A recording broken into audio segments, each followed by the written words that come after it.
pa naman ang ilang mga taga-Rizal na baka maapektuhan ang kanilang mga pananim dahil po sa oil spill na ito. Narito report ni Dante Perel. Bandang alas 11 noong Lunes, unang napaulat ang oil spill sa barangay May-Iba sa Teresa, Rizal. Matapos makaagaw ng atensyon sa dumaraang mga motorista sa isang tulay, ang masangsang na amoy na nagmumula sa ilog rito. Hanggang ngayong umaga, may amoy at bakas pa rin ang oil spill sa paligid.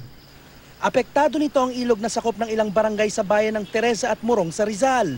Ayon sa isang residenteng nakatira malapit sa ilog, ngayon lang may nangyaring ganito sa kanilang lugar. Hindi talaga kaaya-aya yung amoy niya. Saka sobrang parang nanonood sa sa ulo. Ayon naman sa Disaster Risk Reduction and Management Office ng Teresa, Rizal, hindi raw makapamingwit ng isda sa kanilang ilog. Pinangangambahan rin nilang magkaroon nito ng epekto sa kanilang mga pananim pagdating ng anihan. Ang resulta raw po nito ay makikita pa nila kapag based dun sa magiging harvest nila, kung ang kanilang production ba ay mababawasan, isa sa pwedeng maging dahilan itong oil spill natin. Pero yung mga nandyan na mga namimingwit, yun yung sinasabi lang nila kasi may mga isda silang nakukuha dito. Patuloy pang inaalam ang sanhi ng oil spill pero sa inisyal na investigasyon ng mga otoridad, galing ito sa kumpanyang Cemex na mas kilala sa dati nitong pangalang Island Cement na isang gawaan ng simento sa Antipolo City.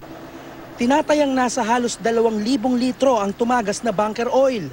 Inako naman ng kumpanyang Cemex ang responsibilidad sa insidente at agad na pinasimula ng paglilinis. Namahagi na rin sila ng coconut pansala sa tumagas na langis at naglagay ng oil spill boom sa apektadong ilog para di na ito makaabot pa sa lawa ng Laguna. Nakipag-coordinate na nga po ang Cemex sa munisipyo at inako naman po nila at lahat po ng responsibilidad kung may dapat bayaran ay babayaran nila at yung paglilinis nga po ay sinimulan na nila kanina. Dante Perello, GMA News.